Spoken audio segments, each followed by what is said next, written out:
Veja no ICL Notícias, segunda edição. Com a corda no pescoço, Flávio contraria irmão e se dobra a Michele para salvar candidatura.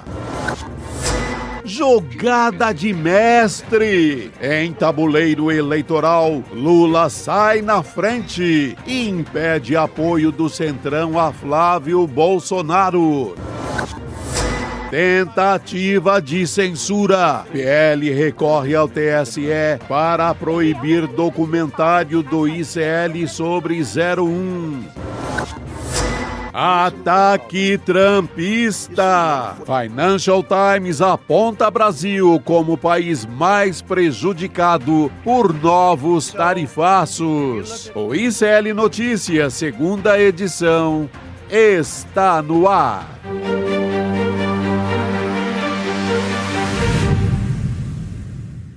Olá, boa tarde. Seja muito bem-vindo, seja muito bem-vinda. O ICL Notícias, segunda edição, está começando. Estamos ao vivo em todos os nossos canais. Sexta-feira, minha gente, 24 de julho de 2026. Seguimos na nossa última semana sem a formação de Chico Sá, Rodrigo Viana, que volta na segunda-feira. Boa tarde para você. Boa tarde, Gabi. Rapidinho do ICL Urgente, eu corro para cá, senta aqui nesse lugar, que é o lugar do Chico Sá, com muita honra. Hoje você vai liberar a Jurubeba, tá? Vou. Fica para você essa missão. E estou precisando tomar uma Jurubeba ou alguma outra coisa aí. Mas muita gente nos acompanha de várias partes do Brasil. Quero mandar aqui um abraço especial. Posso, Gabi? Claro. Uma pessoa chamada Dona Márcia, que vem a ser a minha mãe, que está fazendo 80 anos. Ah, um abraço para Dona Márcia. Um beijo, na verdade, para Dona Márcia. A minha Adorei. mãe, 80 anos de idade, daqui a pouco eu vou encontrar com ela. Muito bem vividos, então, Dona Isso. Márcia. Um muito beijo bem, ela está ótima. Para você. Bem. Espero que... Dona Márcia está assistindo a gente? Não sei se está assistindo, mas ela normalmente assiste. Muito bom. Hoje ela talvez esteja se arrumando para mais tarde a gente se encontrar. Um dia especial, é isso mesmo. Gostei. Um beijo para Dona Márcia. E, Rodrigo, entrando aqui no assunto político, sabe quem vai estar hoje na formação da nossa mesa redonda do N2? Quem? Alice Maciel. Alice, que bom ter você aqui com a gente, diretamente de Brasília. Boa tarde. Boa tarde, Gabi. Boa tarde, Rodrigo. Boa tarde para todo mundo que está nos acompanhando. É sempre um prazer. Alice que veio ornando comigo de branco, né? Branco na sexta-feira, que é dia de Oxalá. Estamos de branco. mesmo. Eu estou fora aqui, mas eu ontem acompanhei. A Alice também participou do documentário com intervenções e ficou muito bom o documentário. Eu assisti inteiro aqui, ficou excelente. É um trabalho de jornalismo investigativo da Alice, Bom, que mais tarde a gente vai conversar aqui também sobre o nosso jornalismo investigativo. Alice, é um prazer ter você junto com a gente neste programa, na nossa equipe também, para conversar nesse momento sobre, mais uma vez, a campanha do Flávio Bolsonaro, que continua bagunçada, mas tentando se alinhar, né? Tá dando mais um passo nessa tentativa de virar a página, pelo menos em uma das crises, né? Com a Michele Bolsonaro. Então, durante a Convenção Nacional do PL, que vai oficializar a candidatura do Flávio à presidência nesse final de semana, ele pretende citar a madrasta aí nesse encontro. Não vai ter a presença dela, ela já disse que precisa ficar em Brasília para cuidar do marido, já tinha declarado isso anteriormente, né? Então já era esperado, mas nos bastidores o que está se avaliando é que a menção durante o discurso já pode compensar a ausência, ou pelo menos dar uma apaziguada, né? A expectativa ainda, ontem falamos sobre isso aqui no N2, Rodrigo, e não está descartado aquele vídeo de os dois gravarem juntos, então, para as redes sociais, né? Um vídeo Michele e Flávio ali dando as mãos, enfim, e colocando um ponto final nessa crise toda, né? Uma cartada estratégica que vai nesse sentido. E essa reconciliação toda, ontem a gente até falou, a governadora do DF foi a principal bombeira a apagar esse fogo, né? Ela é muito próxima da Michele, atuou para que eles se reconciliassem, mas não foi consenso na própria família essa história. Então, para passar para vocês, os articuladores da campanha ali nos bastidores disseram que o Carlos Bolsonaro não era a favor, não. Ele era contra esse pedido de desculpas, estava defendendo que o Flávio mantivesse o rompimento com a Michele, só que os outros aliados dizendo, não, a Michelle é importante, é estratégico para a campanha, especialmente entre mulheres, entre evangélicos, não dá para negociar com o Centrão também sem esse acordo com ela. Então, tudo isso acabou contribuindo para aquele pedido ontem de desculpas, Rodrigo. Sim, e antes de passar rapidinho, Alice, só para lembrar que a Michelle é importante, claro, junto às mulheres evangélicas, para tentar reatar o Flávio com esse público. E tem um outro pequeno detalhe. Esta semana, o ministro André Mendonça simplesmente transformou em inquérito, oficialmente, a investigação sobre o caso Dark Horse. O ministro André Mendonça, a gente sabe de quem que ele é muito próximo, da Michelle. Então, você reatar com a Michelle tem o duplo sentido de conversar com as mulheres evangélicas, e o Flávio precisa desse voto, e manter uma porta também junto ao André Mendonça. Quem tem essa porta aberta com o André Mendonça é a Michelle. Então, o Flávio acho que vai precisar disso, ele percebeu que ele precisa muito mais dela do que de qualquer outra coisa, viu, Gabi? É isso, Alice. Não teve isso. jeito, né? É isso que eu ia falar também, Rodrigo. Eu acho que ele viu o impacto, né, que teve essa manifestação da Michelle, que ele precisa da Michelle. Essa briga dos filhos do Bolsonaro com a Michelle, ela é antiga, ela é conhecida, principalmente o Carlos, que se sabe, que se falam, né, é que o Carlos e a Michelle têm um rompimento há muitos anos, que eles têm uma relação muito complicada, que o pai tentava ali apaziguar, botar panos quentes, e agora, de fato, o Flávio está muito isolado, inclusive dentro do PL, e ele viu que ele precisa da Michelle. Teve um impacto nas pesquisas também, esse rompimento. A Michelle, que atuou, né, presidiu o PL Mulheres, ela fez uma articulação grande, durante um tempo ela estava viajando pelo país, ela criou esse movimento, ela se aproximou desse movimento das mulheres, e também ela tem esse apoio dos evangélicos. Então agora o Flávio viu que não tem como ficar sem ela no momento, ainda que ele se vê cada vez mais isolado, inclusive no campo dele, né, gente? Ele está bem isolado, inclusive dentro do PL. Exato. E aí a gente vai continuar, claro, acompanhando essa história, o impacto que isso vai ter, né? Porque o evento nacional do PL é nesse final de semana, e o que vai ter aí no Distrito Federal, Alice, onde eles devem já aparecer, vamos dizer assim, amigos de novo, né, dialogando, vai acontecer só em agosto. Então tem uma janela ali que eles vão ter que continuar sinalizando para os eleitores que está tudo bem, enfim, talvez publicar esse vídeo juntos nas redes sociais, né, Rodrigo? Porque toda hora aparece uma bomba nova nessa campanha. E essas coisas na política, né, a Alice está em Brasília e sabe disso melhor do que ninguém, são sinais que vão sendo trocados publicamente. Então, o Flávio deu o passo de pedir desculpas. A Michelle respondeu rápido, ela não quis deixar ele assim tomando um chá de cadeira, não. Ela rapidamente, ontem mesmo, né, eu acho que isso foi sintomático, ela falou, aceitas as desculpas, ponto. Agora, daí a gravar um vídeo junto com ele, estar na convenção, entrar na campanha, eu acho que agora o Flávio vai ter que fazer outros gestos em direção a Michelle. O que será que está faltando, né? Alice, a gente pode especular algumas coisas aqui, eu não sei se você tem informação aí de Brasília, mas, por exemplo, como fica o Ceará? No Ceará, a Michelle queria a candidatura do Girão, que é um bolsonarista, um senador, inclusive do Partido Novo, não é nem do PL. Ela queria que fosse o Girão e que a candidata ao Senado fosse uma mulher ligada a ela, ao movimento de mulheres do PL. O Flávio atropelou a Michelle, fez uma aliança com o Ciro, como a gente sabe, e isso virou estopim da briga. O Flávio vai voltar atrás? Essa é uma boa questão, né? Outra questão, que papel a Michelle vai ter na campanha de verdade, né? Que não seja um papel só de gravar um vídeo e ficar ali como um apoio decorativo. Ela vai coordenar algum núcleo da campanha? Essa é uma outra questão. Então, acho que a Michelle está esperando esses próximos gestos para daí sim decidir se entra na campanha ou se fica nesse não vou romper, mas também não vou me jogar de cabeça numa campanha de alguém que eu não tenho porque eu não tenho tanto apreço assim, que é o caso do Flávio, né, Alice? Eu acho que o passe dela valorizou, né? Então ela vai negociar, com certeza ele vai ter que abrir, vai ter que negociar com ela, vai ter que ceder nessa articulação. Não adianta só pedir desculpas. Com certeza, para ela dar um apoio verdadeiro, para estar ali de mão dada, né? Ela vai pedir outras coisas em troca que fazem sentido para ela, né, Rodrigo? Assim, porque o que a gente escuta é que sim, a Michelle tem uma pretensão política.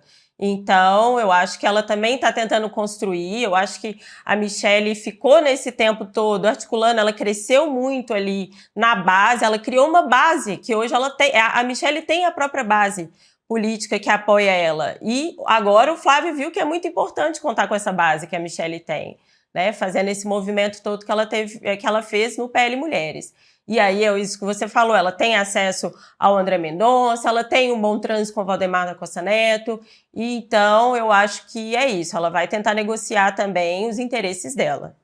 Vamos ver até que ponto ele vai ceder, né? Sem dúvida, e tem um outro aspecto nessa história que aí depende de decisões da justiça, né? Do nosso judiciário, do Supremo, na verdade, porque a defesa do Jair Bolsonaro nessa sexta-feira apresentou um agravo regimental ao STF, então, contraparte daquela decisão do ministro Alexandre de Moraes, que proibiu que o ex-presidente recebesse visita com finalidade político-eleitoral, né, divulgar manifesto político, isso tudo desencadeado a partir daquela carta que ele entregou, uma carta escrita à mão para o Flávio Bolsonaro, dizendo que ele era o herdeiro político, e o Flávio Bolsonaro foi para as redes sociais, fez um vídeo lendo essa carta, né?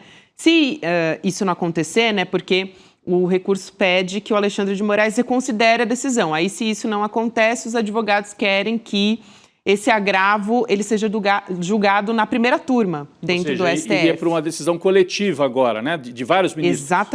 Exatamente, Rodrigo. Agora, eu fico pensando, né, claro que depende da decisão dos ministros, mas seria uma reunião, vamos dizer assim, familiar, mas também política, que teria o Flávio e a Michelle Bolsonaro, né? Se ele for liberado. Se ele for liberado, eventualmente, claro. Tem que ver o que o Supremo vai... Essa decisão de agora há pouco, né? Isso.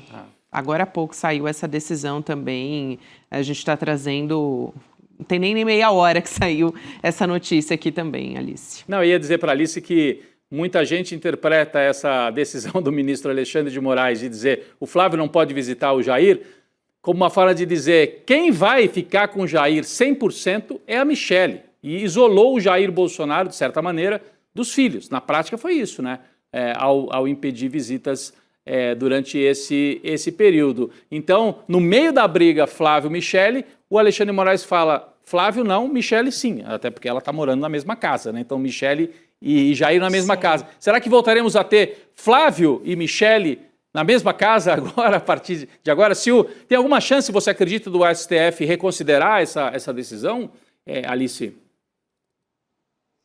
Eu acho que é isso, né, Rodrigo? O Flávio, para ele, seria a melhor solução, né? Por isso também, eu acho que por esse receio, um outro ponto também para se avaliar, que ele está tentando se aproximar da Michelle, que ele vai precisar, talvez, dela para fazer essa ponte com o pai dele, né? E o Flávio, sem Jair Bolsonaro, enfraquece ainda mais. O Flávio está isolado dentro do PL, está isolado no campo ali da direita, do centrão, e ainda sem o pai, sem o apoio do pai, que é o que une, né, esse movimento aí bolsonarista, que foi quem lançou esse nome dele a contragosto, né, inclusive do partido. Então, acho que esse movimento de se aproximar da Michelle, ele também está dependendo muito, porque a depender dessa decisão do Supremo Tribunal Federal, ele fica sem canal com o pai, né, e talvez a Michelle seria esse canal entre eles. Então, ele fica mesmo na mão dela, né? É isso. Eu quero trazer aqui, aproveitando, né, essa conversa que a gente está trazendo de Flávio, né, Michelle Bolsonaro. Ontem a gente teve mais de 400 mil pessoas que assistiram o documentário do Flávio Bolsonaro, A Verdadeira História sobre o Filho 01, inclusive Alice fazendo parte do nosso corpo aqui de reportagem, né, do nosso jornalismo investigativo. E depois da exibição do documentário, ontem, o PL ingressou com uma representação no TSE pedindo a censura do filme. E nessa ação, o partido também está solicitando que o ECL informe o custo de produção e divulgação da obra, além de esclarecer se mantém contratos com o governo federal e se recebe recursos de partidos políticos como o PT. Como a nossa comunidade já sabe, o ICL não tem patrocínio, não recebe verba de empresa, de partido, de governo. O trabalho do Instituto é financiado pela comunidade de alunos que fazem parte aqui, né, dos mais de 300 cursos oferecidos pela nossa instituição, e é esse apoio que torna possível a produção de reportagens, de documentários como esse. O PL alega que o documentário configura propaganda eleitoral antecipada negativa contra o senador e pré-candidato Flávio Bolsonaro. Eu vou compartilhar agora a íntegra da resposta oficial do ICL. A gente pode colocar aqui na tela também, vou ler junto com vocês, então, vamos lá. O ICL Notícias é uma plataforma de jornalismo reconhecida por sua dedicação à imprensa livre, independente, sem patrocínios de grupos políticos ou econômicos. É justamente esse compromisso histórico com a apuração rigorosa dos fatos que sustenta a produção do documentário Flávio Bolsonaro, a verdadeira história sobre o Filho 01, fruto de meses de investigação jornalística conduzida por profissionais que integram com orgulho o núcleo de jornalismo investigativo do ICL. Por isso, recebemos com indignação a representação eleitoral protocolada pelo Partido Liberal no Tribunal Superior Eleitoral. A ação revela, em nossa avaliação, o claro objetivo de intimidar e silenciar um veículo de comunicação que tem como missão o jornalismo responsável, livre e desvinculado de qualquer amarra partidária ou empresarial. Criticar e questionar figuras públicas é função essencial da imprensa em qualquer democracia. Tentar enquadrar a divulgação de uma produção jornalística como suposta propaganda eleitoral ilícita é, antes de tudo, uma tentativa de deslegitimar o trabalho de apuração e transformar o exercício da liberdade de imprensa em objeto de perseguição judicial e censura. O ICL reafirma o seu compromisso com a verdade e com a informação de interesse público e continuará nas trincheiras pela liberdade de expressão e pelo exercício do jornalismo livre, tal como garantido pela Constituição Federal. Essa é a nossa nota oficial aqui, a íntegra da resposta oficial do ICL. Eu queria fazer só uma observação, claro, Gabi, que, na verdade, o PL entrou com essa representação antes ainda do filme ser levado ao ar, que a gente falou agora há pouco, que ele entrou depois do filme ir para o ar. Mas ontem mesmo, tanto que o Eduardo Moreira, quando apresenta o documentário, já cita isso. Ele cita, já responde, né? Hoje veio essa nota, mas o PL está desde ontem tentando censurar o ICL e sai com esse argumento. Esse argumento não, essa pergunta, mas embutida na pergunta tem um argumento. Vocês recebem dinheiro do governo ou de partidos políticos? E aí acho que não estudaram direito o caso, o escritório de advocacia foi meio assim na preguiça e fez uma representação que não sei se é só para mostrar para o chefe que estão fazendo alguma coisa, mas não conhecem, né? O ICL não recebe, aliás, é algo que se repete toda semana aqui, o ICL não recebe dinheiro, não recebe nem publicidade, não recebe monetização e nem dinheiro do governo. Então, eles vão ficar tentando e vão quebrar a cara, não vão conseguir censurar. Acho que é eu não estou ouvindo, a Alice. Tivemos uma interrupção, mas já retomamos. Alice. Voltaram? Uhum.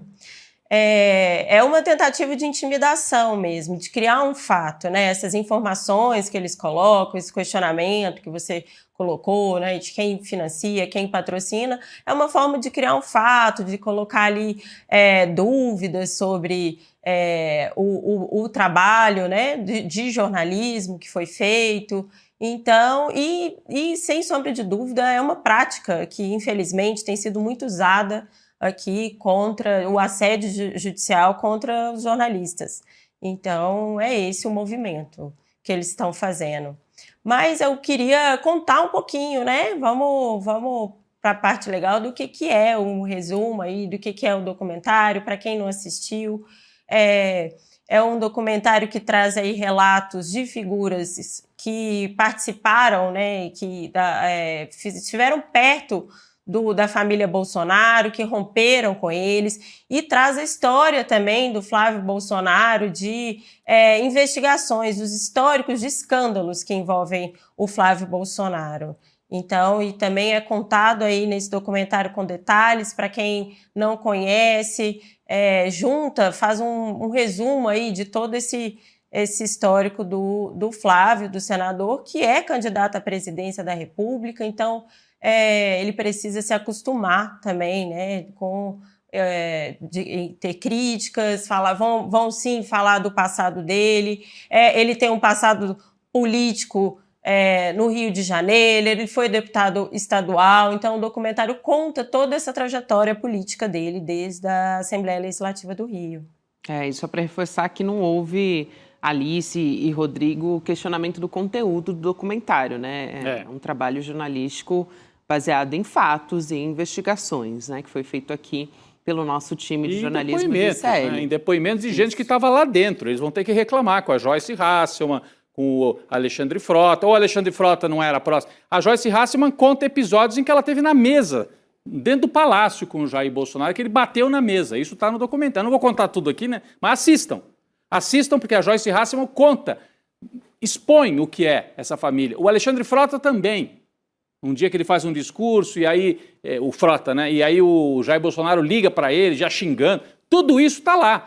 Não é o ICL não inventou nada disso. O ICL simplesmente foi entrevistar as pessoas e contou o perfil. Quem é o Flávio Bolsonaro? Que foi convidado a dar entrevista e não respondeu ao convite. E não respondeu, mas está tentando usar os advogados para intimidar um meio de comunicação do qual ele não gosta.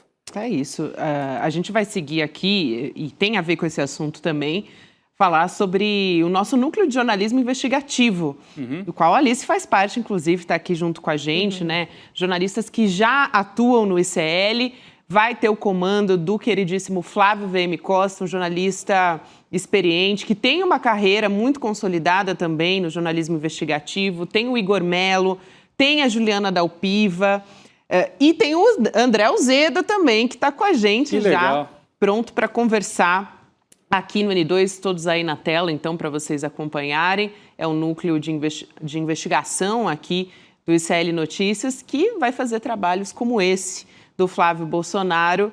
O Zeda, bem-vindo aqui ao N2. O Zeda que estava muito já no nosso time nos bastidores, já entrou muito com a gente ao vivo, trabalhou com a gente aqui na nossa redação do N2. É muito feliz de compartilhar essa notícia, né, Rodrigo? Também, fico muito feliz, o Zeda. Eu conheci o André Uzeda de nome, de assinar matéria, né? Porque ele foi repórter, repórter, não, a gente nunca deixa de ser, né? Quem já foi continua sendo. Então, mas ele vai voltar a ter essa atuação, porque para quem não conhece, nos últimos anos, talvez, o Zeda se dedicou mais à edição, né? Que é um trabalho importantíssimo também, de ajudar a montar roteiro, apurar a notícia no bastidor. Agora acho que vai continuar fazendo isso. Joga nas 11. Joga nas 11. De vez em quando apresenta também programas aqui também e vai fazer parte desse núcleo, né? Acho que era legal contar um pouco, né? Como é que vai ser esse núcleo. O Flávio VM Costa vai ser o coordenador, não é isso, Zeda? Bem-vindo. Boa noite, Gabi, Rodrigo, Alice, que vai ser minha companheira do núcleo. Feliz de falar aqui com a audiência do N2.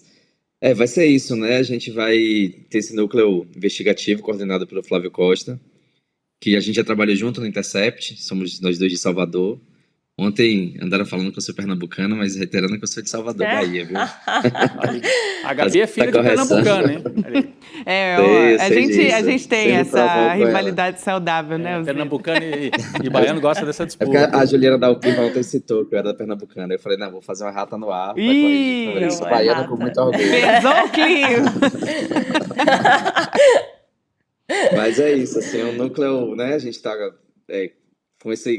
com forma esse núcleo num período de eleição, né, um período eleitoral, então as eleições vão pautar muitas nossas investigações nesse primeiro momento, corrupção na política, as relações, né, entre esses conchavos todos que estão sendo organizados, né, a gente está na beira das convenções, alguns já começaram inclusive, então esse assunto político nesse primeiro momento vai ser um olhar muito, que nós vamos nos debruçar muito, né, mas no decorrer dos anos e dos próximos episódios a gente tem outras pautas que têm muito interesse, né? Direitos humanos, grandes coberturas, meio ambiente, né? Coisas que impactam na vida do brasileiro e mostram como funciona, né? A sociedade. A maioria das vezes as pessoas não querem revelar, né? As autoridades políticas, os poderosos não querem mostrar. Então o trabalho investigativo vai nesse intuito de ir atrás de coisas que estão submersas, escondidas, e a gente vai nesse trabalho um pouco de paleontologia, né, de escavação, de ir atrás dos pontos que são fundamentais para mostrar exatamente o que acontece. Então, muito feliz aí nesse núcleo. Muito bem. Excelente, equipe fortíssima. Quero ouvir a nossa Alice Maciel também, que já fez diversas aqui reportagens investigativas que a gente trouxe no ar. A Alice já participa com a gente há bastante tempo também, mas formando agora, integrando esse time consolidado de jornalismo investigativo, comandado pelo Flávio também, que é um jornalista brilhante. Gente, uma honra. É isso, né? Eu acho que o time, uma admiração enorme por toda a equipe, a gente está muito animado. E é uma consolidação do trabalho que a gente já estava fazendo, mas agora reunindo e organizando com a direção do Flávio. O Zeda entra aí mais firme para a equipe, para juntar com a gente. A Ju e o Igor também, já trabalhei com eles separadamente, mas agora a gente está junto, se reunindo, trocando informação, né, com esse objetivo de a gente não faz jornalismo sozinho, a gente ganha se unindo, se ajudando. Então, o objetivo é isso, da gente conseguir avançar, fazer cada vez melhores reportagens e investigando. E como o Zeda falou, né, a gente vai investigar a política, vai investigar o judiciário, também corrupção empresarial, mas também violação de direitos humanos, que é um tema muito caro por toda a equipe. É uma equipe que também tem uma carreira aí já de cobertura de violações de direitos humanos, então a gente também vai seguir com esse tema e convidar todo mundo também para continuar enviando as denúncias no nosso canal, no Denunciei, porque já saíram reportagens muito boas. A última, inclusive, que eu fiz com a Juliana Dalpiva, da mansão do coordenador da pré-campanha do Flávio Bolsonaro, veio de uma dica do Denunciei, então isso também é muito legal, porque a partir dessa dica a gente consegue avançar, às vezes junta também com informações que a gente já tinha escutado, mas que a gente ainda não conseguiu consolidar para transformar em uma reportagem. E é isso, assim, estou muito feliz, estamos todos muito animados. Essa observação esse que trabalho. Você faz, desculpa, Alice, é muito importante, só reforçar aqui, né, o denunciei.com, porque a gente recebe muitas mensagens, eu recebo também, muitas vezes pelas redes sociais, com denúncias pelo nosso Instagram pessoal. E essa é uma plataforma em que as pessoas podem levar os documentos, enfim, detalhar tudo que elas têm, de uma maneira preservando, claro, né, a identidade também. Essas pessoas ficam protegidas, seguras, e elas podem fazer a denúncia por lá. Os jornalistas do ICL entram em contato e já tiveram matérias importantíssimas aqui feitas pelos nossos jornalistas. Denunciei.com, só para reforçar também, importante. Não, muito importante. Quando eu comecei no jornalismo, já faz tempo, lá no começo dos anos 90, enfim, os jornais tinham redações gigantescas. Primeiro que tinha jornal de papel com importância, agora eles vão perdendo importância, né, e o digital ganhou mais peso.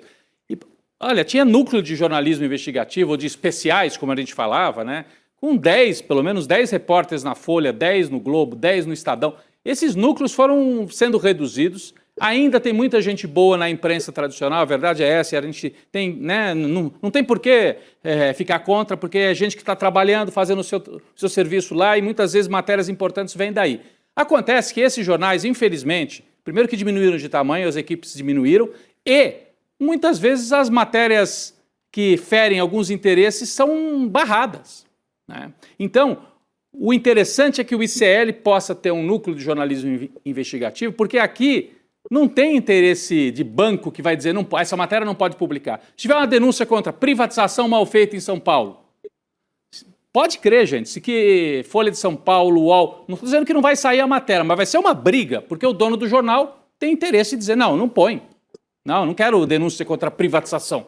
E aqui, privatização, questões de direitos humanos, de abuso na área da terra, tudo isso vai poder ser, né, investigado por esse nosso núcleo. Eu estou super feliz com isso, muito bem montado, e que o Flávio Costa dirija com muita, o Flávio M. Costa dirija com muita categoria, que ele tem toda essa turma. Valeu, parabéns para vocês. Obrigada, pessoal. Agradecer aqui a presença do André Alzeira, que continua também aqui... Como editor. Como editor, nosso time... E como não vou falar mais nada. Pode falar ou não? Pode falar? Não sei se pode. Olha a cara dele ali, hoje, preocupado. Eu ia dar... Será que pode dar spoiler? Além do núcleo, a gente vai estrear na segunda-feira também o programa Rádio News, né? Que é um bom. programa que vai ocupar o horário das 10 às 10h30, que é o programa de notícias rápidas com o Lucas Rocha e a Roberta Garcia, e eu vou ficar com a direção desse programa. Muito bom, muito bom. Então, Só notícias aqui também boas dando aí, esse Ozzy. espaço para falar do Rádio News, que é um programa de um perfil assim, de notícia rápida, de leitura dinâmica, atualização o tempo todo. Muito ao perfil do Urgente, que o Rodrigo apresenta à tarde. Então a gente vai ter um programa de manhã também com essa pegada de Rádio News. Então, muito feliz também com essa direção e dividindo aqui as atenções com o Núcleo Investigativo e o Rádio News, CL aí, renovando a programação, tocando para frente. Vamos nessa. É isso aí. Isso aí, vida longa a vocês todos, parabéns pelo trabalho, sou fã dos dois, meus queridos, obrigada, e a gente se vê de novo aqui em breve no N2 e ao longo da nossa programação também. Quero logo reportagem, Alice Maciel e André Ozani, já tenho certeza que estão ali trabalhando muito nos bastidores para em breve entrar com os furos de reportagem para a gente. Valeu, queridos. Valeu, obrigado, parabéns. Isso aí, gente. Obrigadão, viu? Até a próxima. Até. Até logo. Até muito em breve. Agora há pouco a gente falou do nosso documentário, Rodrigo, mais de 340 mil pessoas na estreia do nosso documentário ontem, Flávio Bolsonaro, a verdadeira história do Filho 01, que é uma produção original aqui do jornalismo do ICL, independente, e além dessa exibição, que ontem foi gratuita e inédita, o Eduardo Moreira, a Juliana Dalpiva, a Heloísa Vilela estiveram aqui nos nossos estúdios para debater os bastidores também dessa produção. Então, a gente compartilha aqui com a nossa comunidade uma oportunidade para você apoiar o trabalho do ICL, para a gente ter mais documentários como esse e nos ajudar, né, nesse bom combate da democracia e do jornalismo independente também. Então, para quem não conseguiu acompanhar ou quer ver de novo também, sim, dá para ver de novo, tá o replay liberado por pouquíssimo tempo. Então, você pode ir lá em icln2.com.br para assistir. Deixe o seu e-mail para ter acesso a esse documentário, porque realmente está imperdível. E virar membro, né? Quem ainda não é, virar membro da comunidade do ICL. Porque quando você vira membro, você ajuda a manter essa equipe grande. Você veja, só no núcleo investigativo, 5, 6 jornalistas. Para fazer um documentário desse, eu ia dizer 10, mas é muito mais do que 10 pessoas, né? Na apuração, edição, montagem, sonorização. É uma equipe gigante. Então, é muita gente trabalhando. Você vai assistir, tenho certeza que vai gostar e depois, se puder, vire membro também da comunidade ICL. É isso aí. E seguimos aqui conversando agora com o professor Castro Rocha. Professor, já está se ajeitando aqui na tela para conversar com a gente. Boa noite, bem-vindo. Boa noite. Boa noite, Gabi. Boa noite, Rodrigo. Um abraço aqui de Paraty. Adorei, hein, o teto. Esse telhado, esse teto assim, olha, tá assim uma perspectiva que, olha, é interessantíssimo, viu? É, professor tá... Muito literário, olha. Totalmente. Está num cenário ali diferente para conversar com a gente nessa sexta-feira, professor. Apesar de que vamos falar sobre Donald Trump, né? Sobre o balanço das novas tarifas que foram aplicadas mundialmente, na verdade. O Financial Times fez um balanço sobre isso e a avaliação é de que o Brasil foi, de longe, o mais prejudicado nessa história. Tá aí na sua tela a manchete e também o que é esse artigo pondera, né? Está apontando que os países latino-americanos e asiáticos foram os mais atingidos e a Europa acaba saindo como uma espécie de vencedora, porque ela vai pagar menos tarifas nessa história, né? Está ali na manchete também que a gente mostrou agora há pouco. Professor, agora, acontece que o Donald Trump esperar o imponderável, né? A gente nunca sabe o que pode acontecer, ele pode mudar de ideia a qualquer momento também. Isso, e Gabi, Rodrigo, eu queria propor para a nossa audiência uma reflexão do médio prazo. É claro que no curtíssimo prazo, a América Latina é mais prejudicada, porque somos nós, da América Latina, que menos resistência efetiva podemos opor ao autoritarismo delirante do Donald Trump. Mas, Gabi, se você me permite, no dia 21 de janeiro de 2025, o Trump fez o discurso inaugural, o discurso que todo presidente faz ao tomar posse. Nesse discurso, entre loucuras, ele disse que ele renomearia o Golfo do México para o Golfo da América e que ele renomearia uma montanha no Alasca, que passaria a se chamar Mount McKinley, o Monte McKinley. Agora, quem foi William McKinley, Rodrigo? E aqui tudo se resolve. Ele foi o presidente norte-americano entre 1897 e 1901. E ele foi o primeiro presidente americano desta época que adotou como política macroeconômica o aumento de tarifas. O McKinley acreditava que as relações internacionais seriam regidas pela capacidade norte-americana de aumentar as tarifas para enriquecer o tesouro e trazer prosperidade à nação. Gabi, te dou 2 oportunidades de resposta. Deu certo?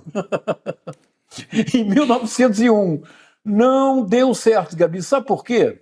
Porque acreditar que uma política macroeconômica se resolve com imposição de tarifas a parceiros econômicos era uma característica de uma época do mundo, do capitalismo mercantilista, em que não havia parceiros. As grandes nações tinham suas colônias e não faziam comércio entre si. No mundo moderno, no mundo pós-colonialismo, especialmente no mundo do século XX, o que surge são vários blocos econômicos que surgem. A curtíssimo prazo, os Estados Unidos podem impor 25%, 50%, 75%, de acordo com o delírio do dia do Donald Trump. Mas, Gabi, a médio prazo, quem perderá são os Estados Unidos. Sabe por quê? Porque os países latino-americanos que passaram a sofrer uma taxação de 25% não terão opção. Eles podem, ideologicamente, serem todos de extrema-direita, com exceção do Brasil. Eles vão ter que procurar novos parceiros. E, Rodrigo, você sabe qual será o parceiro preferencial que não cobrará taxas, que não fará imposição de mudança de regime, que não fará imposição de mudança de mentalidade, que, pelo contrário, investirá em infraestrutura nos países porque vê não a economia no curto, mas no longuíssimo prazo? É a China, Rodrigo. Claro. Então, Gabi, no primeiro momento, nós nos assustamos. Com razão, seremos muito prejudicados. Mas no médio prazo, quem perde de fato são os Estados Unidos. Perdem porque existe um acordo tácito que não está escrito em lugar nenhum, mas ele rege as relações internacionais, especialmente no âmbito da economia. No âmbito da economia, as relações internacionais dependem de 2 palavras-chave: credibilidade e constância, e elas estão interrelacionadas. Para que ter credibilidade é preciso ter constância, previsibilidade. Se o Donald Trump acorda, os drones do Irã bombardeiam a Jordânia e, como retaliação para mostrar força no mercado interno norte-americano, ele aumenta tarifas, ele apenas está aumentando a cova na qual ele mesmo está ingressando com os próprios pés. A médio prazo, Rodrigo, isso é um suicídio.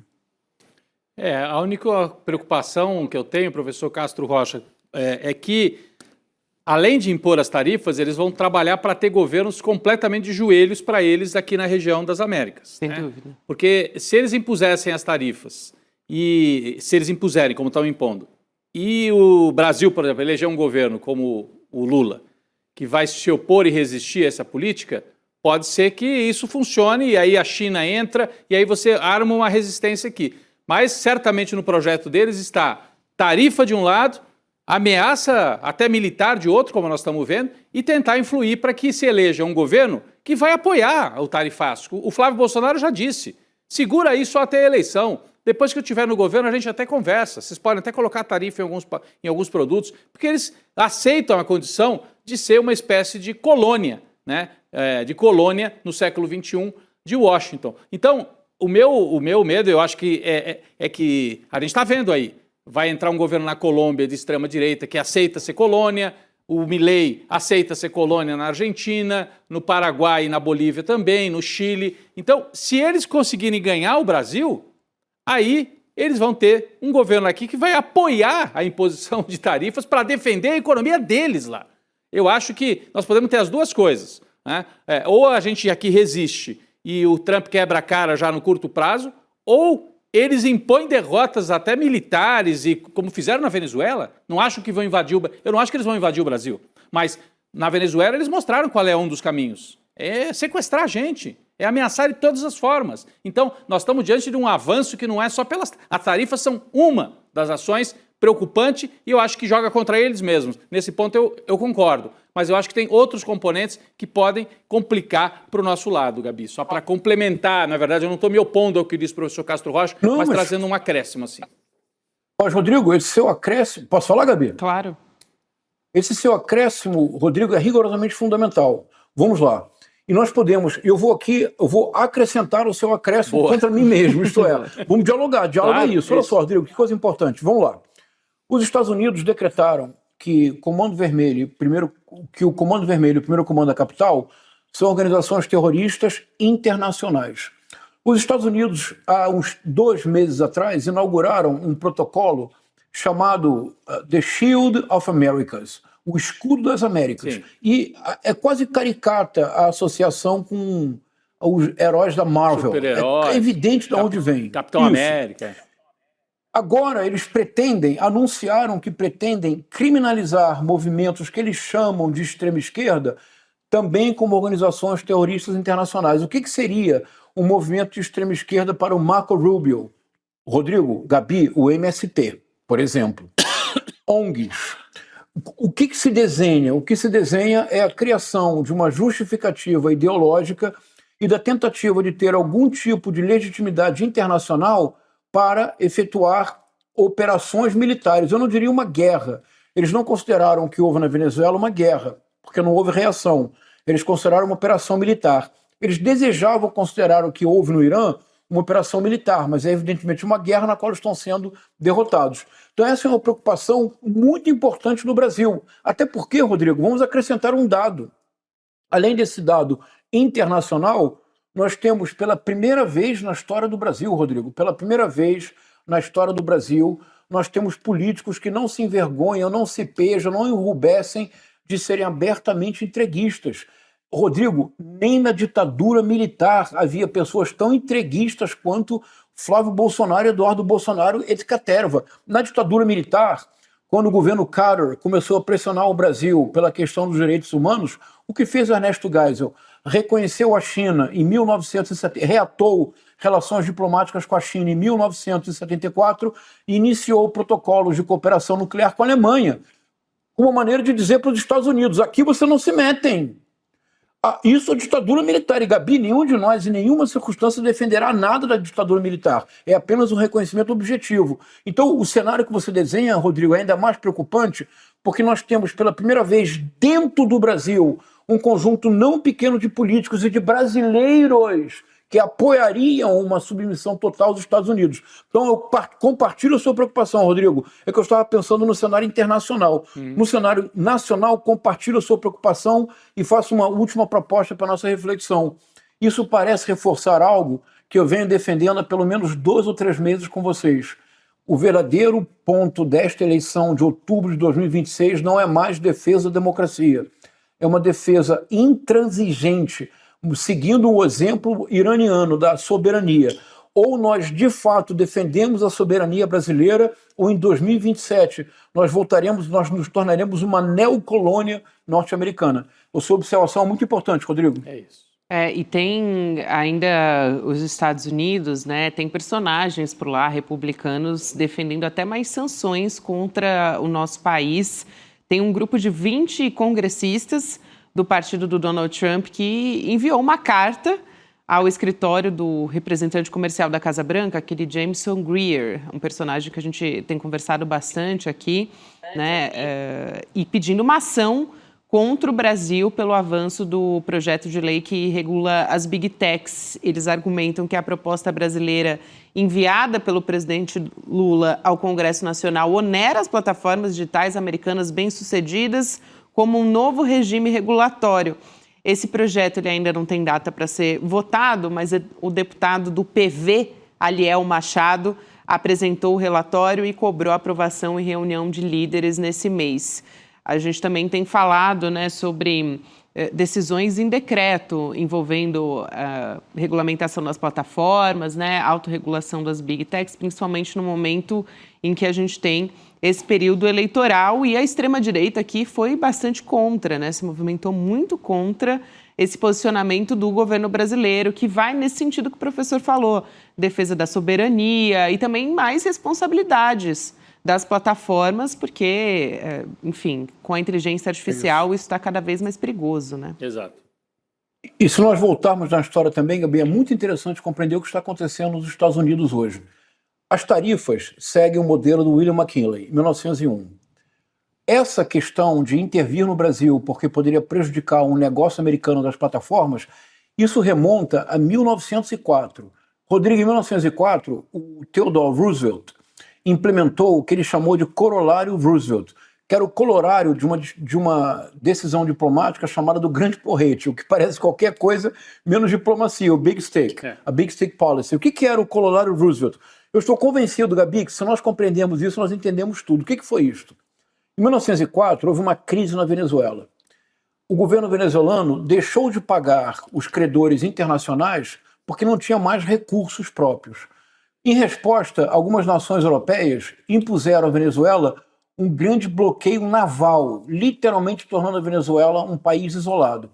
Os Estados Unidos reagiram e criaram um corolário Roosevelt, que dizia o seguinte: em caso de problemas fiscais em países latino-americanos ou de prejuízos para a indústria e os negócios norte-americanos, os Estados Unidos tinham o direito e, sobretudo, o dever de intervir militarmente para evitar que a Europa se aproximasse da América Latina. Quando é que esse corolário Roosevelt foi aplicado? Na Venezuela, em 1904, na Guatemala, em 1954, quando houve o primeiro golpe de Estado da era moderna, a partir de operações psicológicas criadas pela CIA. E por quê? Porque o presidente Jacobo Arbenz fez uma reforma agrária e fez uma mudança tributária que tanto a United Fruit perderia terras quanto passaria a pagar mais imposto. E eles fizeram um golpe militar. O modelo da Venezuela foi depois usado no Irã, quando o Mossadegh, presidente iraniano, nacionalizou o petróleo. O que está em jogo de fato, Gabi, é o retorno absoluto ao passado, o corolário Roosevelt. Para dar para a nossa audiência o mínimo de esperança, para não parecer que o presente também é tão sinistro, tudo dependerá, toda a estratégia do bolsonarismo pode fracassar se as eleições de metade do mandato confirmarem o que todas as projeções neste momento indicam, uma fragorosa derrota do presidente Trump. Mais um indício para que a nossa audiência comece o final de semana tomando uma taça de vinho para celebrar, Gabi. Ontem, o Congresso americano negou ao presidente Trump plenos poderes na guerra contra o Irã e pôde fazê-lo porque contou com 4 votos republicanos. 4 republicanos votaram contra o presidente Trump e só por isso foi a ele negado plenos poderes na guerra contra o Irã. Vale dizer o seguinte, Rodrigo, é bem provável que a aposta política do bolsonarismo no Trump seja uma aposta política no tigrinho da política internacional. Eles vão perder. Eles vão perder. E a gente tem uma situação em que tanto o Trump quanto a família Bolsonaro começaram a desafiar de novo a questão a desconfiar das urnas, a apontar problemas nas urnas, é porque o Trump está percebendo que provavelmente vai perder, mesmo mexendo com os distritos, né? Que eles redesenharam os distritos, lá o voto é distrital e a eleição é para deputado, e os deputados são eleitos por distrito nos Estados Unidos, né? Eles estão redesenhando para ver se aumenta a chance dos republicanos ficarem em maioria. Mas, pelo que eu tenho lido na imprensa dos Estados Unidos, mesmo com esse redesenho, a probabilidade de uma derrota do Trump é grande. Então, por isso que eles estão juntos.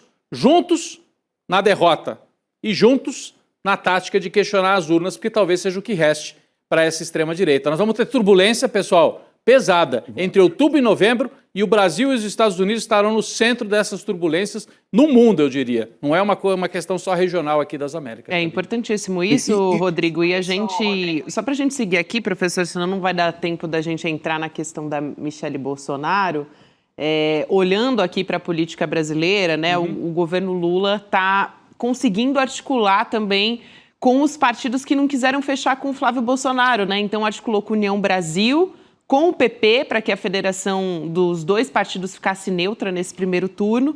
Essa apuração veio ali do Pedro Figueiredo, da Globo News, está aí na tela, e da coluna do Valdo Cruz, do G1 também. E os interlocutores do presidente Lula, eles afirmaram que o pedido de independência ele foi feito em 2 frentes, né? Pelo ministro da Articulação Política, que é o José Guimarães, e pelo próprio presidente do PT, o Edinho Silva, também. O presidente Lula, o próprio presidente Lula, conversou com os líderes dos 2 partidos para evitar que eles apoiassem o Flávio Bolsonaro. E isso é fortíssimo, né? Porque desde o início da campanha, o Flávio Bolsonaro, da campanha, desde que ele anunciou que seria candidato à presidência, ele já estava sinalizando para o Centrão para tentar contrapartidas, mesmo se a candidatura dele não se mantivesse. Então, para o Flávio Bolsonaro é um revés importante. Ele vai ter que rearranjar as coisas ali pelo PL, até para pensar em vice e por aí vai, né?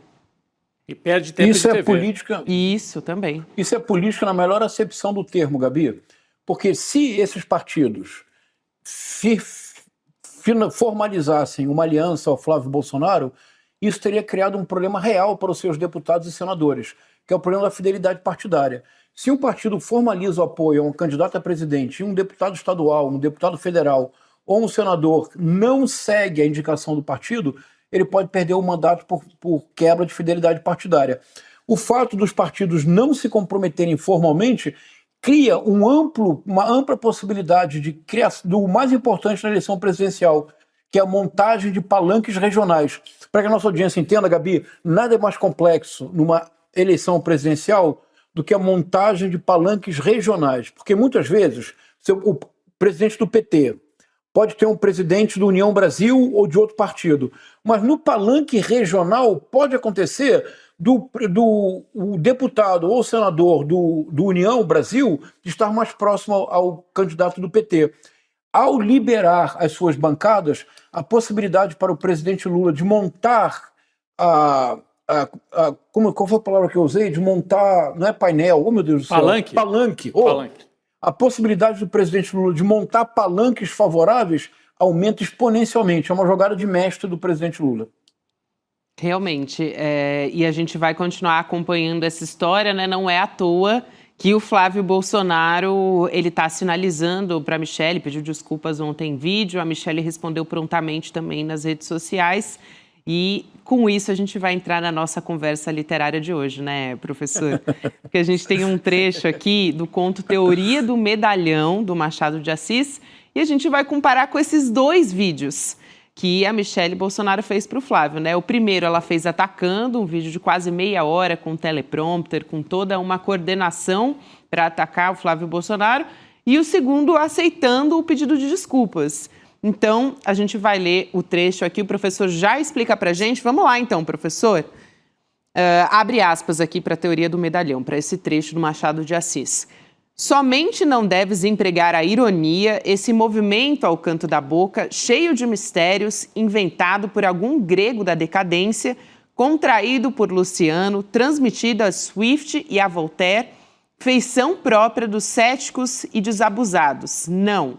Usa antes a chalaça, a nossa boa chalaça amiga, gorducha, redonda, franca, sem biocos nem véus. Em bloco. Biocos. Esse conto, Gabi, foi publicado no livro Papéis Avulsos, de 1882. E, Rodrigo, esse conto é uma maravilha. É assim, há um pai e um filho. O filho vai completar 21 anos, maioridade.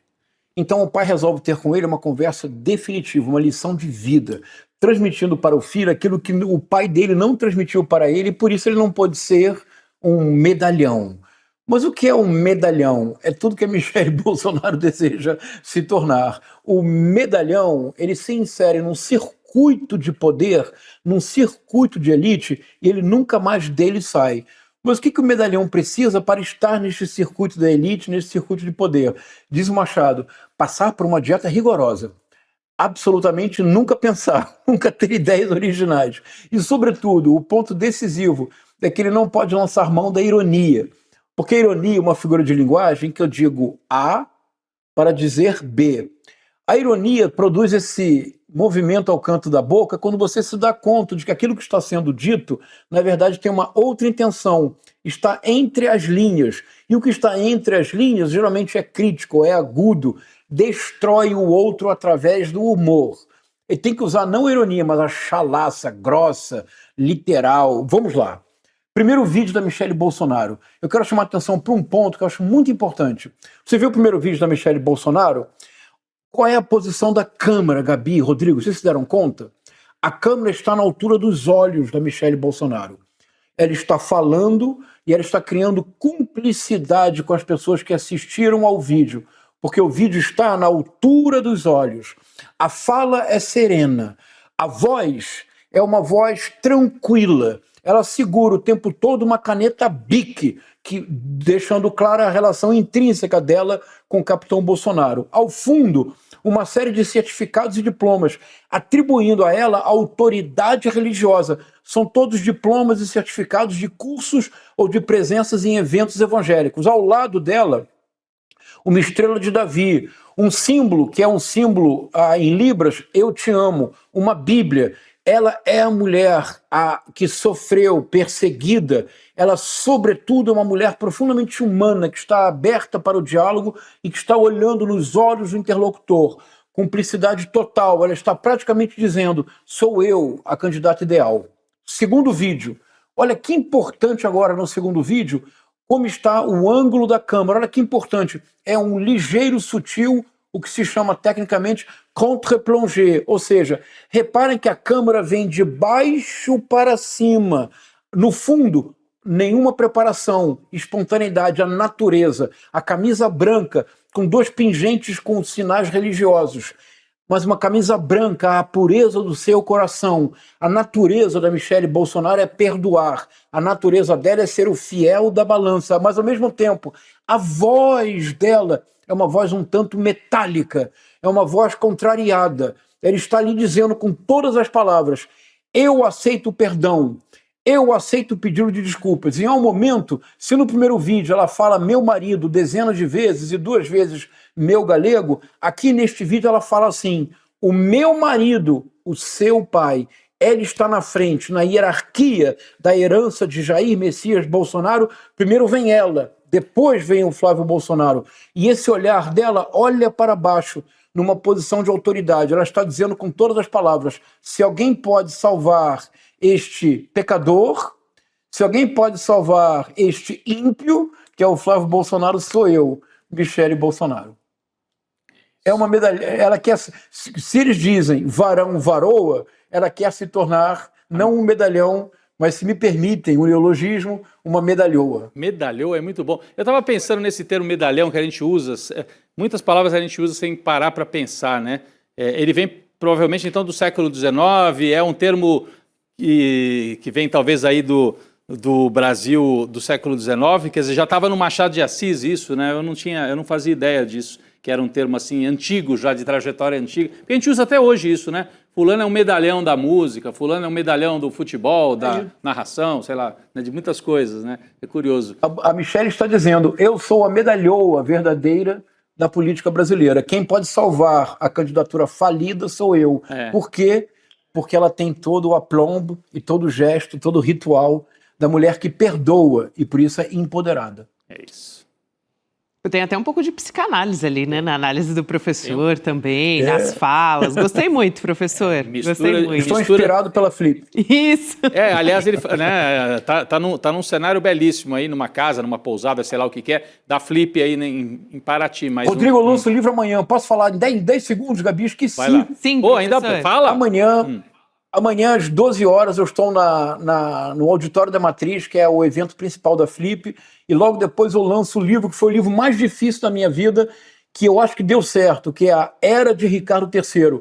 É Shakespeare e Dostoiévski para pensar o mundo contemporâneo. Acho que ficou bom, Gabi, o livro. Não, é que você cita várias vezes, né? Essa ideia você trouxe aqui, de alguma maneira, algumas vezes aqui no ar, no N2. Fala de novo o local, professor, porque tem talvez gente que está em Paraty. Eu sei pelo menos uma pessoa que está em Paraty. Vai. Aliás, uma coisa muito bonita, eu ando em Paraty, eu sou parado o tempo todo por ICLers. Pessoal, isso é muito bonito, não é? Olha, bonito. Amanhã, às 12 horas, com o psicanalista e ensaísta Paulo Schiller, eu falo na tenda principal, no Auditório da Matriz, mas já esgotaram as vendas, os ingressos, mas tem um telão gigantesco que todo mundo pode assistir. E logo depois eu lanço o livro A Era de Ricardo III, Guerra Cultural como Método, na Livraria da Travessa, ali na Flip. Muito bom. Paraty, excelente, quem estiver aí pelos lados de Paraty, aproveita, professor Castro Rocha. Vai estar por lá, né? Dá para dar um abraço ao professor, conferir o lançamento também. Parabéns, professor, parabéns, por mais esse lançamento. Obrigado, pessoal. A gente se vê de novo na semana que vem. Boa Flip para você, professor. Até mais. Muito obrigado.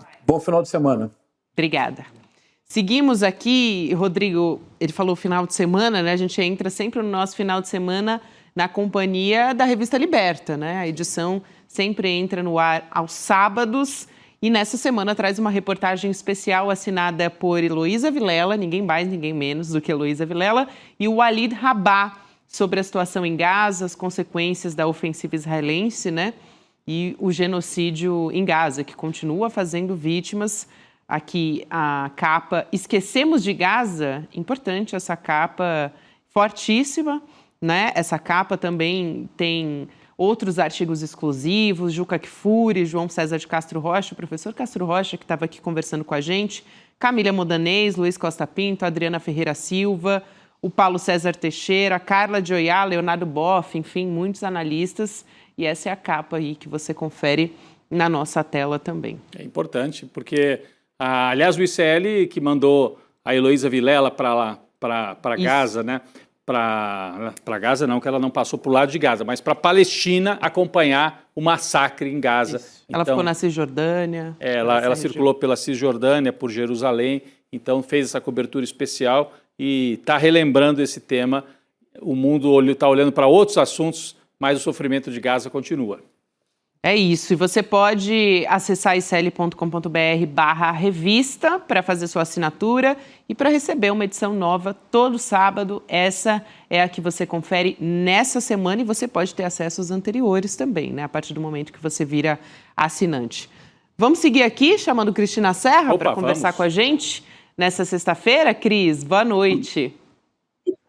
Oi, pessoal, boa noite. Desculpa, eu estava aqui lendo um negócio se preparando sempre. Eu acho que eu e a Cris tiramos óculos ao mesmo tempo, porque eu ponho óculos para ler aqui, tiro o óculos. Ao vivo é assim, a gente faz tudo ao mesmo tempo, Cris. Mas boa noite, bem-vinda. A gente vai continuar falando sobre essas movimentações todas na direita, na extrema-direita, na campanha do Flávio Bolsonaro. Essa movimentação toda, eu estava falando agora há pouco, a gente, né, Rodrigo, sobre o Centrão, como o Centrão não quer estar aliado ao Flávio Bolsonaro, colado à imagem do Flávio Bolsonaro, os integrantes do PL, que é o partido do Flávio, estão dizendo que é uma tragédia, tá? A articulação política que foi conduzida pelo Flávio Bolsonaro com o Centrão e também o Rogério Marinho nessa história, porque é o coordenador da campanha, né? A apuração do jornal O Globo. Os interlocutores, esses aliados, também afirmaram que o presidente Lula venceu a disputa pelos principais apoios partidários, porque ele conseguiu articular, por exemplo, com o PP, né, com a União Brasil, e eles trabalham, esses aliados do Flávio, com a perspectiva de uma candidatura avulsa, sustentada exclusivamente pela estrutura do próprio PL. Então, é uma situação, assim, que realmente está apertada para a extrema-direita. E essa avaliação também ganhou muita força porque o Ciro Nogueira, que é presidente do PP, ele comunicou ao Flávio que o partido, junto com a União Brasil, vai ficar neutro na eleição presidencial. O Caiado também, que é pré-candidato à presidência, que tem se colocado como essa alternativa ao Flávio sempre, ele fez ironias aí a esse movimento de reconciliação do Flávio com a Michelle. Vamos ver aqui na tela o que ele disse? Vamos lá para as redes do Ronaldo Caiado. Enquanto uma família que conhecemos resolve questões internas como se estivesse em um episódio do programa Casos de Família, eu sigo trabalhando para construir um projeto de futuro que nos liberte, tal, das garras do PT, de qualquer outro projeto ideológico. O que ele está oferecendo não é um projeto ideológico? Fiquei um pouco ideológicos confusa. São sempre os outros, né? Ele mesmo não é. Outro dia ele chamou o Eduardo Bolsonaro de pateta e publicou o pateta. Agora ele está dizendo que a família Bolsonaro produz casos de família. Cris, Operação Caiado a 1000, hein? Assim, ele está ironizando porque ele também sentiu, por um lado, né, a reaproximação entre o Flávio Bolsonaro e Michelle. Para ele, Caiado, seria muito importante que a candidatura do Flávio continuasse derretendo. O Flávio, evidente, a gente já falou aqui ontem sobre esse assunto, o Flávio faz esse movimento de reaproximação com a Michelle porque justamente ele percebeu o derretimento, percebeu que precisa tê-la ao seu lado, porque precisa do apoio, precisa dos votos do eleitorado feminino conservador, que é a área por onde ela transita principalmente, né? Então, ao trazer a Michelle para o seu lado, o Flávio Bolsonaro mostra alguma tentativa, enfim, um esforço que a gente vai ver se vai dar resultado ou não, nas próximas pesquisas, mas ele está tentando tapar um buraco por onde a candidatura dele está fazendo água, né? Então, claro que isso não é bom para o Caiado. O Caiado conta para que a candidatura dele cresça, ele conta que a candidatura do Flávio Bolsonaro, né, desidrate. Então, por isso que ele está fazendo essa ironia.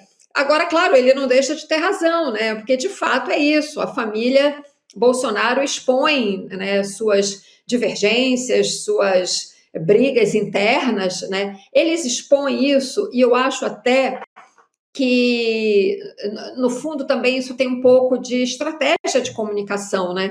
Porque, na medida em que eles expõem as entranhas da família, né, eles mantêm a família na agenda pública, né, na agenda do debate público, na agenda do debate político. Desde que a Michelle Bolsonaro fez aquele primeiro vídeo extenso, em que ela diz que foi maltratada por Flávio Bolsonaro, esse vídeo que provocou esse estrago grande na campanha do Flávio, só se fala nela, né, no peso que ela pode ter, na importância que ela pode ter para a candidatura dele. Então foi muito ruim, por um lado, para o Flávio, mas para ela foi muito bom, porque projetou muito poder, né, da parte dela. Tanto é que ele vai e faz aquele vídeo ontem, praticamente de joelhos, pedindo para ela perdoá-lo, e ela o perdoa numa posição assim bastante soberana, digamos assim. O professor João César falou há pouco, fez uma análise brilhante dos 2 vídeos. Este segundo vídeo dela, ela fala com uma voz assim, num tom até imperial, né, digamos assim. Então, por isso que eu acho que o Caiado sentiu um pouco isso, né? Ele contava com um derretimento cada vez maior da candidatura do Flávio. Isso não é bom para a candidatura do Caiado, que eu concordo com vocês. Ela tem tudo de ideológico, tudo, né? A ideologia extremista de direita, né, que representa o latifúndio, a concentração de terra, né, a ideologia dos grandes senhores de terra, da concentração de renda e de terra neste país, ela está traduzida na campanha do Ronaldo Caiado, não é de hoje, sempre foi assim, desde 1989. Para encerrar muito rapidamente, a Gabi estava trazendo os dados, né, da neutralidade do Ciro Nogueira e de como o PL, digamos assim, está sozinho na campanha. Sozinho, de fato, ele precisa de outros apoios que não está conseguindo trazer, né, mas ainda assim, com muito dinheiro para fazer a campanha, com um poder de fogo que a gente também não pode menosprezar. Então, só para encerrar, é verdade que a candidatura de Flávio Bolsonaro, né, está num péssimo momento, né, a fase não é boa para ele, mas nós ainda temos quase 3 meses de campanha e não se pode ignorar que mesmo o PL não agregando até este momento, né, novos parceiros políticos, ainda assim tem o seu poder de fogo. Eu acho muito curioso, Rodrigo, é que ele chamou a atenção para isso, e eu estava pensando também, quando ele coloca, né, esse discurso nas redes sociais, me lembra um pouco aqueles personagens da política que querem dar a impressão que são outsiders, né? E nada menos outsider do que o Caiado. Nossa, a Cris falou aqui, desde 80, né? Um personagem forjado na política neoliberal, é de família, hereditário. Hereditário. Enfim, defensor do agronegócio, do conservadorismo também. Então, nada mais ideológico do que o Ronaldo Caiado, né? Sem dúvida, não. O Caiado é de uma... Fale. Gabi e Rodrigo, uma outra coisa muito importante aqui da gente trazer também, porque a gente fala sempre da submissão dos Bolsonaro aos Estados Unidos e a Trump.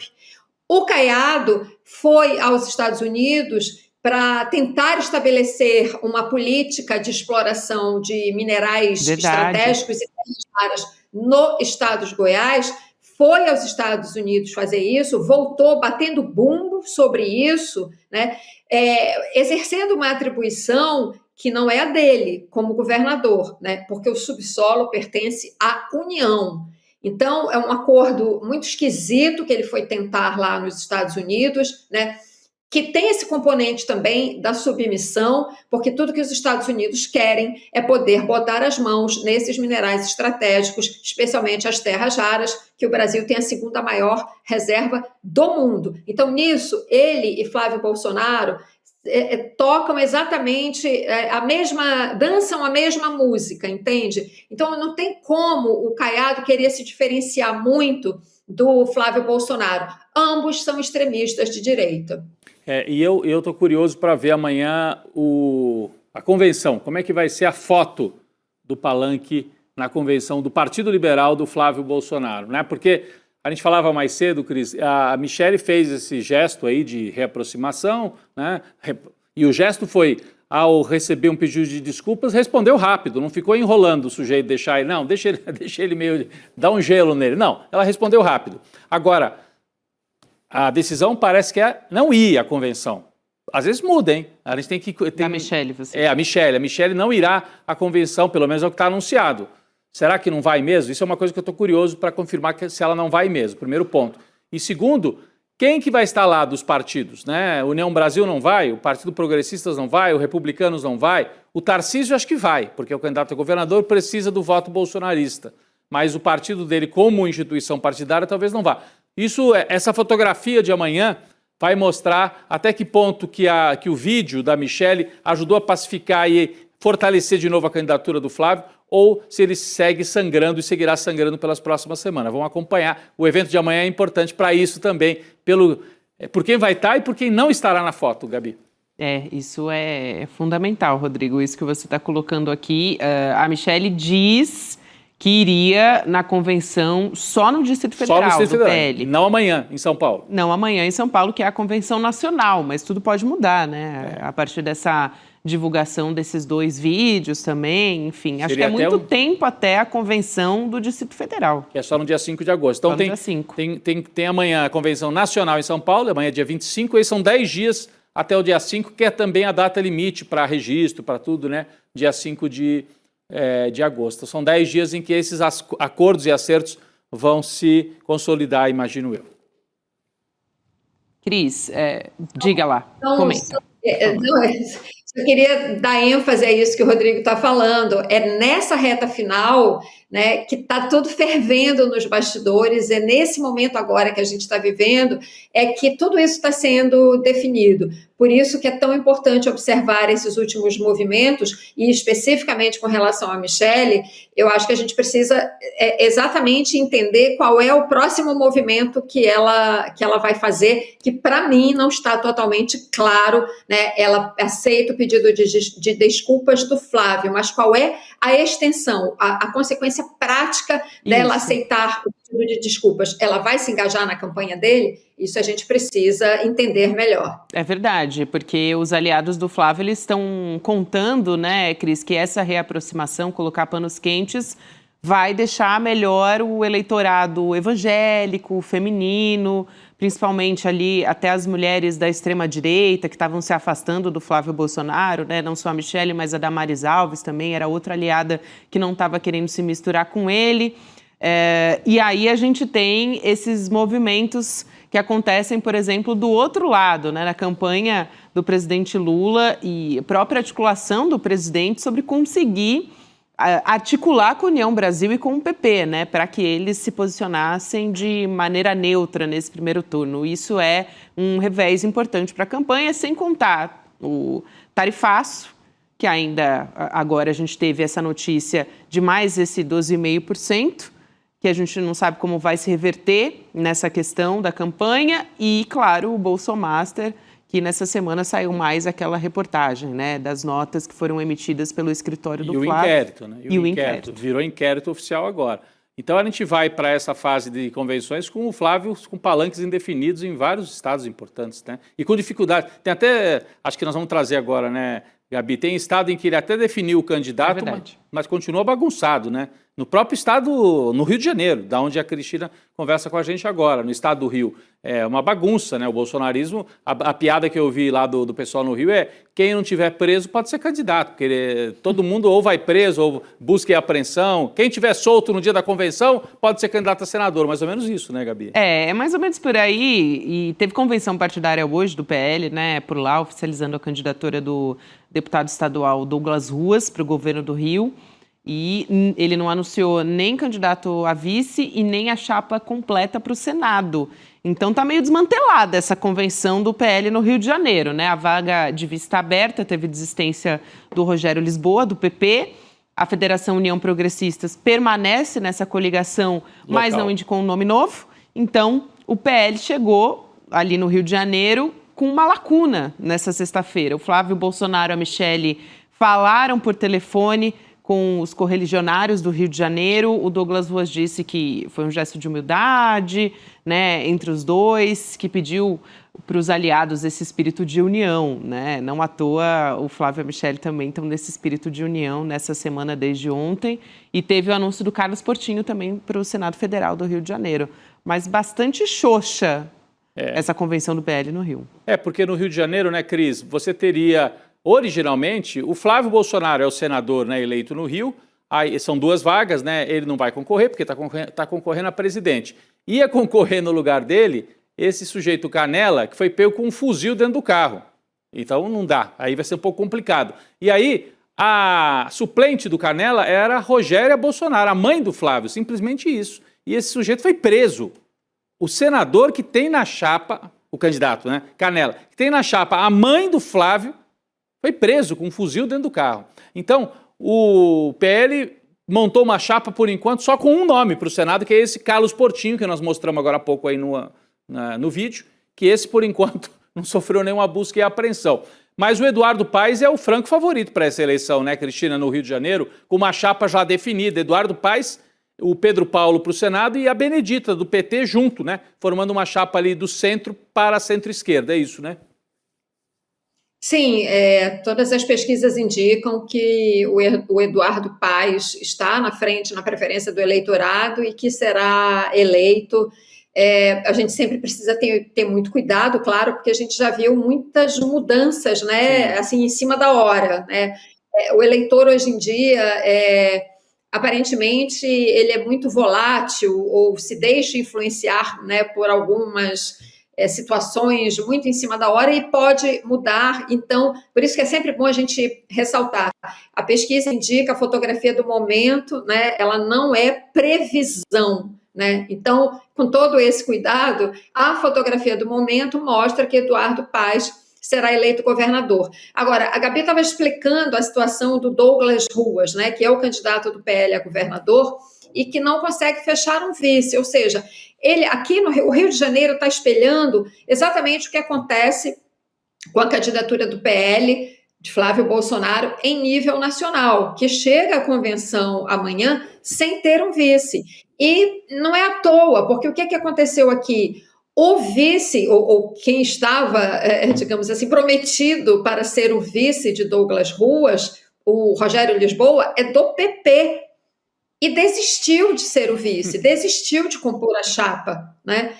Mostrando claramente, reproduzindo aqui no Rio de Janeiro, a estratégia do PP em nível nacional. Leia-se Ciro Nogueira. O Ciro Nogueira não quer estar atrelado à candidatura do Flávio Bolsonaro. Como eu até comentei ontem, né? Porque a gente também debateu esse assunto ontem, com outros elementos. O Ciro Nogueira, ele não rompe, evidentemente, com o Flávio Bolsonaro, né? Mas também não vai ficar próximo em função desse acúmulo de denúncias e coisas que o Flávio vai ter que responder perante a polícia, a justiça, né? E que já se sabe que isso pegou muito mal para a população, né? E é um dos fatores que explica o derretimento dele. Então, o Ciro Nogueira não quer se associar a um perdedor, né? A quem é visto neste momento como um potencial perdedor. Então, o que está acontecendo, a dificuldade que o Flávio Bolsonaro tem em nível nacional, o candidato do PL aqui também está tendo. Agora, eu quero chamar a atenção para um detalhe, que nessa conversa por telefone que o Flávio Bolsonaro teve com esse Douglas Ruas para manifestar apoio, ele fala um monte de mentiras, ele fica dizendo, precisamos tirar o Estado da mão dessa máfia, algo assim, né? Esquecendo-se que, em primeiro lugar, o Rio de Janeiro é o berço do bolsonarismo, né? E, em segundo lugar, né, desde 2018, com a eleição de Wilson Witzel em 2018, portanto, 2 ciclos eleitorais atrás, né, nós temos o Estado governado por lideranças bolsonaristas, né? Então, eu não sei se ele se equivocou, que ele disse que temos que livrar o Rio de Janeiro desses bandidos e acabou se traindo, né, num ato falho. De fato, o Rio de Janeiro precisa se livrar desses bandidos, desses que estão aí desde 2018 e que são todos aliados de Flávio Bolsonaro, né? Então, eu acho que ele, sem querer, ele falou uma verdade. De fato, a gente precisa livrar o Rio de Janeiro dessa bandidagem que tem governado o Estado, pelo menos desde 2018. Não que antes também os governadores tenham sido maravilhosos. Teve um monte aí que foi preso e tudo mais, o Rodrigo já falou da piada que corre aqui. Entende? Mas desde 2018 é preciso que se diga e se repita. O Estado é governado por bolsonaristas. Primeiro Wilson Witzel, depois Cláudio Castro, e agora com todo esse impedimento na linha sucessória, né, do Rio de Janeiro, o Estado neste momento é governado por um desembargador, né, que aliás está tomando medidas muito positivas aqui no estado do Rio de Janeiro. Cris, eu queria mudar de assunto aqui para trazer uma pauta que é muito cara a gente, né, ao ICL também, que é a respeito das bets. Hoje o ministro da Fazenda, o Dario Durigan, durante um evento da XP Investimentos, ele disse a seguinte frase: temos que tratar bet igual tratamos cigarro. Ele defendeu que o governo brasileiro continue ampliando a regulamentação, a tributação também das casas de apostas para desestimular o uso por parte da população. A gente coloca aqui na tela também o trecho completo da fala do ministro da Fazenda. Temos que tratar bet igual tratamos cigarro, temos que ir tratando com controle. As empresas que operam têm que pagar outorga e informar ao governo todas as apostas, de forma que a gente consiga chegar ao Ministério da Saúde e falar que temos apostadores contumazes no país. Estamos aumentando o tributo sobre as bets porque é justo, é devido e é um desincentivo a um mecanismo que atrapalha a vida das pessoas. Então, aqui eu acho que é um discurso bastante firme, né, Rodrigo? Há esse desafio sobre essa lacuna de anos, enfim, que as bets foram quase que se organizando ao longo dos últimos anos, sem nenhum tipo de regulamentação, e agora quase que correndo atrás para conseguir organizar, porque é uma velocidade muito rápida, né? Tem reportagens mostrando isso, a rapidez com que alguém consegue comprar não é uma plataforma, né? Enfim, mas tem todos os pormenores ali, é muito barato se você fizer isso de maneira não regulamentada. A tecnologia está pronta, né? É quase como Exatamente. se tivesse assim um kit. Quer montar uma? Tem aqui o kit para você, faz, paf! Então tá aí rodando rapidinho, né? Que a gente está assim se encaminhando para os finalmente, mas vai se criando uma espécie de um consenso, claro, não entre todo o país, mas naqueles setores que são contra as bets, quase que um consenso de que o melhor caminho não é proibir totalmente, mas fazer o que se fez com os cigarros, que é ir estabelecendo limites que começam com a publicidade, regulando, tornando mais difícil. Algumas coisas já foram feitas, então quem recebe, por exemplo, Bolsa Família ou outros benefícios sociais não pode, aquele CPF fica bloqueado, né, nas bets. Agora, tem que combater a propaganda, que é o que se fez com o cigarro e conseguiu se reduzir bastante o consumo do cigarro. É isso, Cris.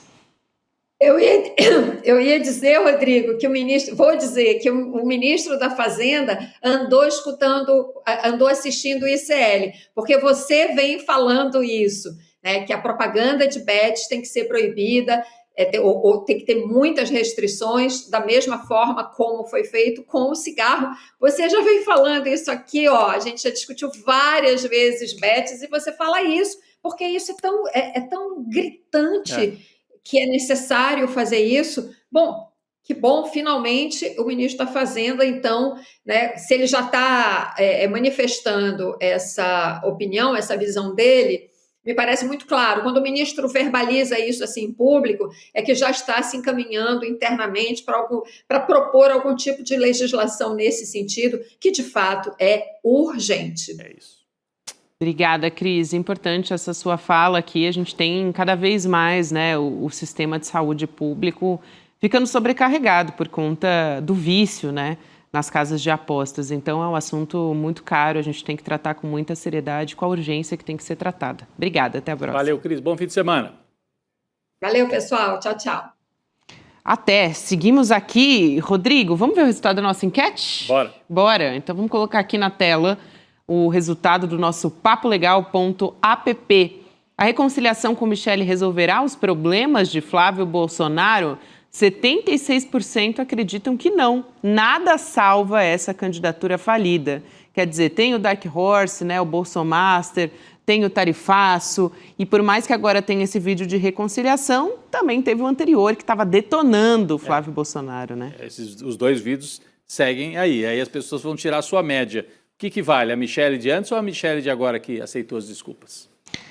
É isso. Vamos continuar acompanhando. Vamos ver como é que vai ser essa convenção nesse final de semana. Isso. A gente volta a falar sobre isso na semana que vem. Aliás, segunda-feira, às 5 da tarde, na sala Papo Legal da redação do ICL, você vai encontrar o Gessé Souza. Então, pode acessar 5 horas da tarde para conversar com ele. Super legal, né? Eu estava vendo aqui no nosso chat o pessoal dizendo que foi muito boa a participação do Castro Rocha. O Castro Rocha teve no Papo Legal também e agora o Gessé. Então, além dos jornalistas, comentaristas, pensadores que dividem aqui o espaço com a gente, também participando do Papo Legal. Gessé Souza, 5 da tarde, na segunda-feira. Tá com você a missão hoje, de liberar a Jurubeba. Que missão, hein? Jurubeba, cachaça, vinho, mas eu vou ficar com a Jurubeba para fazer jus ao lugar que eu estou sentado. Chico Sá, um beijo para você aí, onde você esteja descansando um pouco esses dias. Liberada a Jurubeba, sob os auspícios e a inspiração do Chico Sá, Gabi. É isso, ele que tá... O espírito de Chico Sá sempre está aqui junto com a gente. A alma de Chico Sá permanece neste programa. Seguimos aqui, então, agradecer também Mauro Souza, Ricardo Cardoso, Vânia Araújo, Luiz Pazini, Regina Lopes e todos que nos acompanharam ao longo dessa semana. Segunda-feira estaremos de volta, firmes e fortes aqui no I2. Rodrigo, bom final de semana. Obrigada por ter ficado ao meu lado, não me abandonado nessa semana aqui nas férias. De jeito nenhum, é um prazer, Gabi. Adoro estar aqui nessa mesa. Então vamos nessa. Bora. Boa noite a todos e até segunda, gente. Flávio Bolsonaro, o 01. O Bolsonaro conservador, ou o Bolsonaro light, como vários costumam dizer. Por que será que construíram essa imagem? E qual será a verdadeira imagem de Flávio Bolsonaro? Aquela que é escondida, trancada num baú a 7 chaves, mas que agora, com uma investigação inédita do ICL, vai ser revelada. Não pelo ICL, mas na voz de várias pessoas que estiveram no centro do poder bolsonarista e que até hoje permaneceram em silêncio, mas agora decidiram falar. No dia 23 de julho, uma quinta-feira, às 8 horas da noite, e o Brasil, de uma vez por todas, vai conhecer a realidade sobre o filho de Bolsonaro, que começou enrolado em vários esquemas na Assembleia do Rio de Janeiro, e com uma operação toda estruturada e bem montada, se transformou no herdeiro do clã. Dia 23 de julho, o jogo muda. E você vai fazer parte disso. O ICL está em todo lugar. Na palma da sua mão, na TV da sua casa e até nos seus ouvidos. Para ir além da manchete e mergulhar com apuração e contexto de verdade, acesse iclnoticias.com.br. Siga o ICL, compartilha e vem com a gente. Informação para quem pensa.